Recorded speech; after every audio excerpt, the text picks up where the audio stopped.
Member of Parliament for Arfon, Hywel Williams.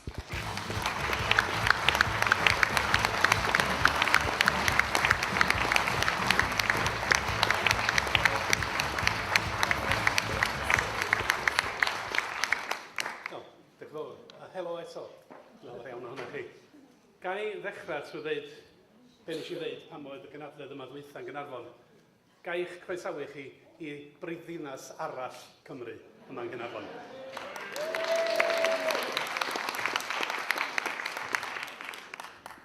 Ga i ddechrau trwy ddiolch i bobl Arfon am fetholiaethol i ni. Fel da chi'n gwybod, mae'n siŵr oedd hi'n denau iawn, ond mae mwyafrif o un neu 92 yn yr achos i, wrth gwrs, yn ddigon. Dwi'n cofio yn ystod yr ymgyrch, dwi'n mynd sawl tro nes i ddweud wrth rwy'n wrth garreg drws. Os dwi'n ennill o un, dwi'n gwybod na chi fydd o. O'n i'n siŵr iawn bryd hynny, ffeithroi allan fel nath i. Dwi wedi dychwelyd i San Steffan efo'r un awch ag erioed i ymladd dros Arfon, dros ei phobl, dros yn gwlad ni, dros gyfiawnder i bobl ar draws Ewrop ac ar draws y byd. Sylw fi gynnau pnawn yma yn benodol i'r llanast sy'na efo madal ar undeb Ewropeaidd ac yna eto y sefyllfa yn Catalonia. Dwi wedi cael lle ar pwyllgor dethol ar Brexit, sydd yn rhyfeddol i ddiddorol ac yn drwm iawn o ran ei waith, ond dwi hefyd, fel drwsach rhai na chi bore yma, fes i allan yn Barcelona efo Jill Evans ac Adam Price a llu o bobl ifanc ar gyfer y referendwm, profiad ysgytwol o profiad chi rioed tebyg oedd o yn ystod y mywyd, a dwi eisiau sôn rhyw chydig am hynny. So firstly, I'd like to thank the people of Arfon who re-elected me this summer. I needn't say it was close, because it really was close. But remember, a majority of 3 was good enough for Gwynfor Evans in 1974. So 92 seems wildly extravagant. But just to be clear what happened, our vote in Arfon changed very little, really. At a time, of course, when there was a bubble of votes going over to Labour elsewhere. In Arfon, I think that's a testament to all those in this constituency who work hard year in, year out. Our staff and our councillors, our members and our supporters, people did stick with us on the whole. Not just Plaid supporters, of course, but other radical and progressive people who share our passionate desire for sustainability and peace, for freedom and justice, for people in Wales, for people in Europe, and people across the world. And I thank you all for your support. I particularly want to thank my counterparts in the Assembly, Sian Gwenllian, for her inspirational work, leading and succeeding, for example, on health problems, such as the threats to our maternity services. Not only does she work tirelessly at the Assembly and in organising and carrying out so much work in this constituency, and I depend heavily on her, I'd like to acknowledge that now, but she has also shown grit and determination, countering the Labour government's blundering over health, most lately on the threats to our vascular services in Ysbyty Gwynedd. Vascular services which have an international name, but which might be moved east, as so many of our public services in this area have gone down the A55 over the last few years. And then on Fridays, you will find us out, both of us out there knocking doors, taking our message to local people, 5 streets at a time, a little village at a time, taking our message out, and most importantly, listening to their concerns and picking up casework, cases that we have never come across. Otherwise, people who are bound to their houses, who never get out, never come to surgeries.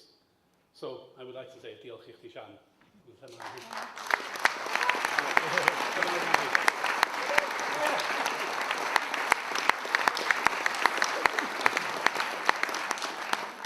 Fel bob un gwleidydd arall, o'n i'n methu gweld beth sydd o flaen yn rhywun. Shortly, I'm going to talk about what has happened in that other part of our continent, that other part of our European Union, the situation in Catalonia. But first, I'm going to look very briefly at Britain's exit from the European Union, presenting this state as it does with a fundamental internal constitutional issue, an issue and, of course, and an opportunity. This hasn't been part of the debate so far, but there is a constitutional issue here. Not that this present governance nor the official opposition see it that way. of course. They don't see the constitutional issue. Now, we are leaving the European Union. What does that mean for the constitutional settlement within the UK? Well, nothing much if you follow the Tory government. They see no constitutional dimension. But the four parts of the United Kingdom have different needs and different priorities. And our respective governments have differing powers. Matters which are now decided at the European Union level, through participation, through discussion, through negotiation, will be brought back. And where will those powers lie? Power over matters which are now devolved, just such as agriculture, such as fisheries, and all the rest. Well, there is no question for Mrs May and her friends and her opponents. Those powers repatriated will stop in London, though those matters are devolved at present. And in London they will be decided upon, not jointly with other governments as they are at present with the European Union. I don't want to over-egg that particular cake. We don't have a great deal of power, but the principle is one of discussion. The principle is one of negotiation and agreement, with ministers from Scotland and Wales, as well as Westminster, involved. Here, it will be decided upon by Westminster alone, which may then decide at some undefined point in the future to move them on again to Cardiff and Edinburgh, or not, and who knows what will happen with the northern part of Ireland.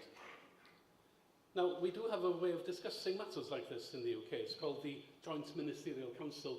It's a slightly obscure body, but they do discuss matters between the four parts of the UK. Until this last week, that Joint Ministerial Council had not met since February. 8 months during which there was no formal joint discussion between the governments of these islands. Whilst at the same time, the United Kingdom government set in train the biggest changes to our lives in 40 years, but the JMC did not meet. And supported throughout this, by the way, if you remember, by the loyal Labour opposition, who of course voted for Article 50 and the start of the Brexit process. Within these isles, we could of course by now, be setting up a system of equal respect, of equal participation, of shared decision-making, shared powers, each at the most appropriate level. What we will get, however, is Westminster diktat, with governments in Wales, Scotland, and the administration in Northern Ireland, whatever that is, as subsidiaries, as supplicants. And with the Tory government not only representing the UK, of course, but also batting for England, something that people don't point to. Who speaks for England? Well, it's the UK government, though they are invisible in that respect. As ever, England's interests are never spoken about openly, but as ever, they are overwhelming. Some of you will have heard the former Greek Finance Minister, Yanis Varoufakis, on the radio yesterday. Very interesting man, someone who has an instructed experience of having to deal with the European Union at the time of crisis, when Greece was supposedly a basket case. What was his advice yesterday? He said, seek 5 years of a Norway-style agreement with the EU, on top of the 2 years of negotiation ending in March 2019. In other words, this man who's dealt with the European Union at a time of crisis was saying, do what Plaid Cymru are saying. Plaid Cymru's policy of staying within the single market and the customs union. Give Parliament time to debate, he said, without the pressure of a ticking clock. And for us in Plaid Cymru, that debate must include the proper dispersal of powers and resources and responsibilities and rights. That's it, of course, if we leave at all. I'm not supposed to say that, am I? By the way, do we take notice of what our European partners are saying? In the debates, is there a voice for our European partners, apart from the formal voice over in Brussels or wherever? Here's just a nice minor example of the mindset in London. You'll know that politicians are very interested in newspapers. The Commons members' tea room, a wonderful refuge on a busy day, that tea room provides multiple copies of every UK paper, from the Morning Star to the Daily Star, from the Times, both London and Financial, to the Telegraph and the Guardian.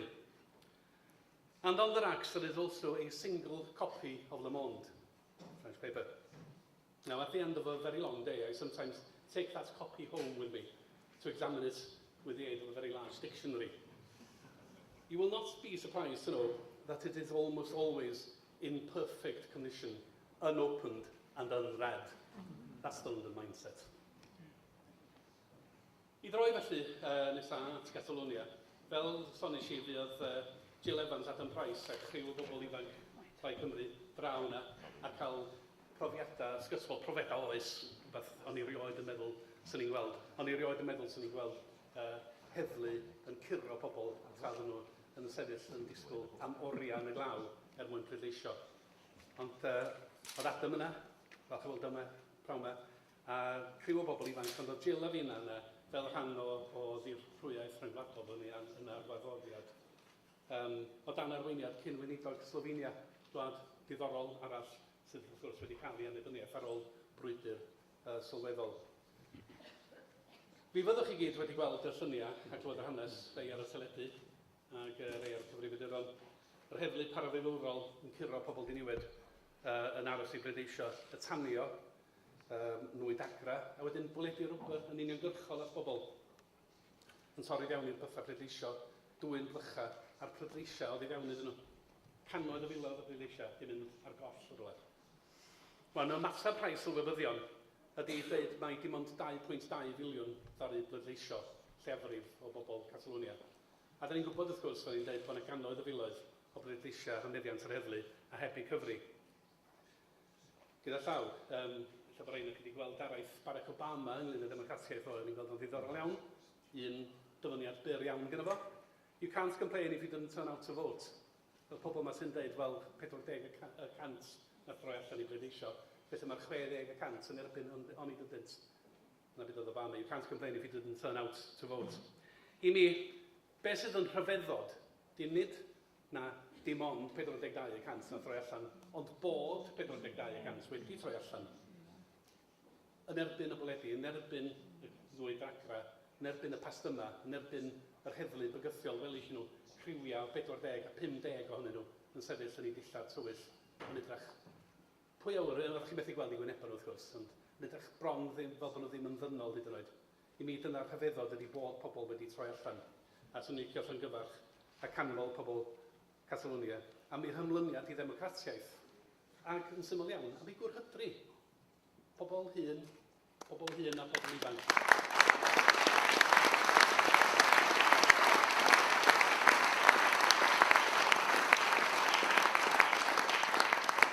Pobl hyn a pobl ifanc yn sefyll yn amoria, yn sefyll yn y glaw.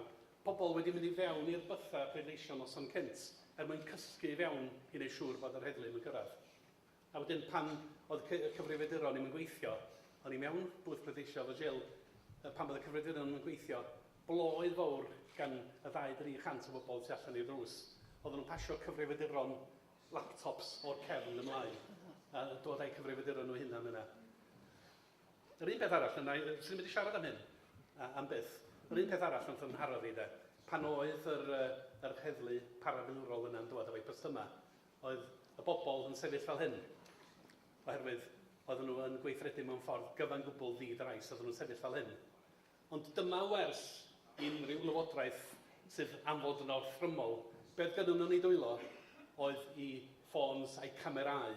Does na ddim dianc i bobl sydd am orthrymu'n y ffordd yna i mwy, bydd i gweithredu nhw ar record. Rwan, mae'r sefyllfa newid yn gyflym gyda'r Llywodraeth Sbaen bellach am dynnu pwera nôl i Madrid. Ac fel y gwyddoch chi ar ystwyd gwleidyddion ac arweinwyr y bobl, gweithio bellach yn garcharorion gwleidyddol, yn gorllewin Ewrop gyda ni garcharorion gwleidyddol. Garadeg fel hyn, dyma mae'n alw i ni, pob un democrat i ddeu gwir, dangos i ochr, ac yma rhaid ti wedi gwneud yna heddiw yma. Dasgan fy nghefnogaeth i ddilliad di-drais gwleidyddol o ddatrys yr argyfwng ac ategu'r galw dros ryddhau'r carcharorion. I orffan, mae'n hanes hir i'r rhagdydfod yma ers 2006 o leia. Nid mympwy ryw griw bach o benboethion ydy hyn, sydd wedi penderfynu heddiw wneud traffarth.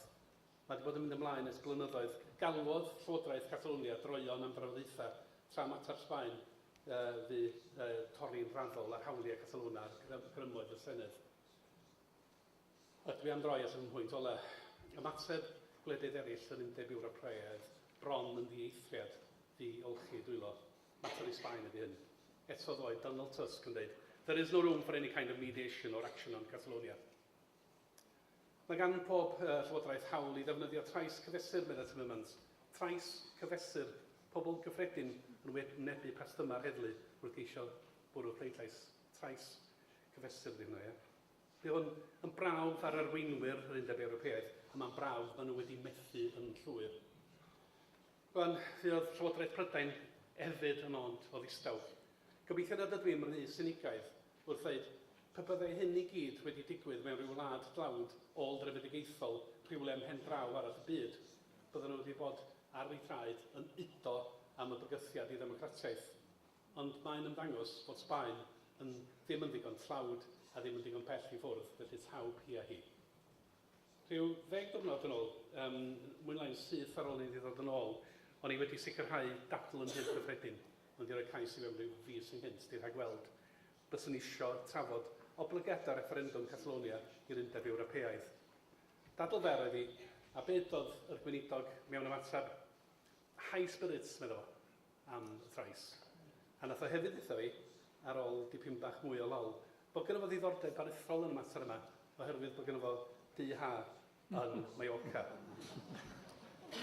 Nath o'n deud y byd am ehangu'r undeb, nath o'n sôn am yr Alban a Chymru, hyd yn oed, wrth gwrs, dim ymateb ystyrlol i'r ffaith fod Gwlad Democratiaeth Gorllewinol aelod fel ni o Gyngor Ewrop, efo bob un dim mae hynny'n ei olygu yn gweithredu fel hyn, partner allweddol i ni. Cai lygad o, cai gistio o, a cai geg. This is the final condemnation of this hapless government in London. It's not just their incompetence and their division, their narrow-mindedness, their parochialism, and their obsession with internal rivalries and internal conflict. It is their lack of enlightened leadership and their ignorance and evasiveness in addressing the historic challenges of our times. And this is what will condemn them to a future rightly of well-deserved obscurity. Gyfeillion, pan fo'r hen bleidiau methu, mae y canion Plaid Cymru'n glir. Llywodraeth gan y bobl, parch a chydweithredu rhwng y bobloedd, dyfodol, canladwy, cymod a heddwch. Diolch yn fawr.